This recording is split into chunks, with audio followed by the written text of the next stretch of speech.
Yeah, just Swanee Mick here. Just doing a bit of work on my little DT175 I've acquired. Surprising, I've already put about, it's probably $2,000 into it already, believe it or not. You'd never credit it, but there's a new old stock seat there, side covers, which you can't get original anymore.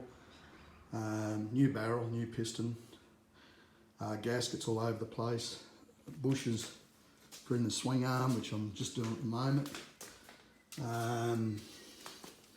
So I've got to get into that. I've got the bolts coming out. So it's a testament to pulling stuff out and re-greasing it. But yeah, they're only bushes. They're not bearings in here, and they're shagged. So I'm going to go all over this little beast because it's my little paddock bike. And you know, I could have went and tried to buy a new.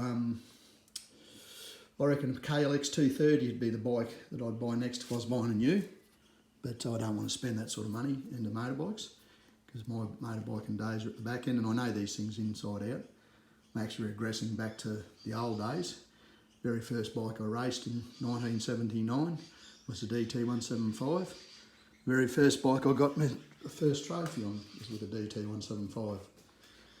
So I've got a fond memory with them.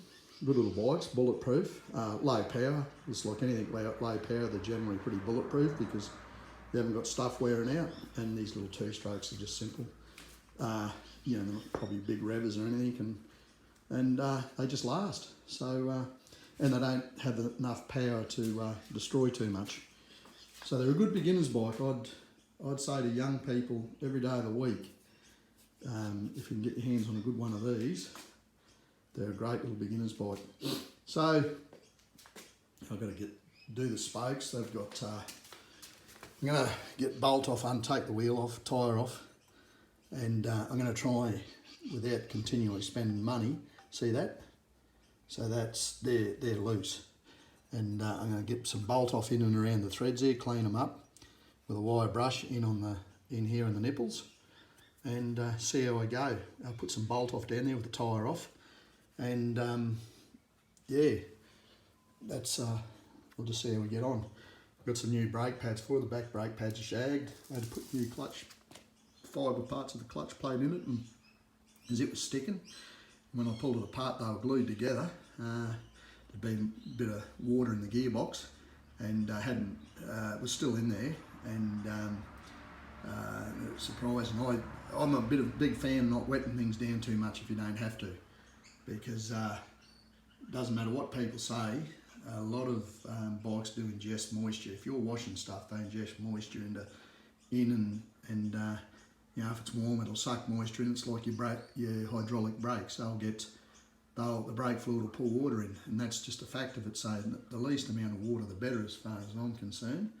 But no, these are a basic little bike. I've got new bushes coming for the rear swing arm, and you know, they're probably the original. So this is a 1992 model as I understand. Good little bike. We bought it for like a wreck that's not even running 10 years ago. And this little thing, it'll last for probably see me out because I look after my stuff. And yeah, I've got a set of, I put all new cables on it. Everything new, I think. They're all new cables. New clutch, new throttle, new front brake last time. I've got a broken off bolt I've got to get out here. I'll have to drill that out.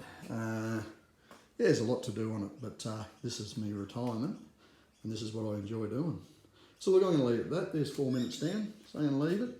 Swanee Mick in his garage, in his little garage at Maloney. There's me beautiful Victor.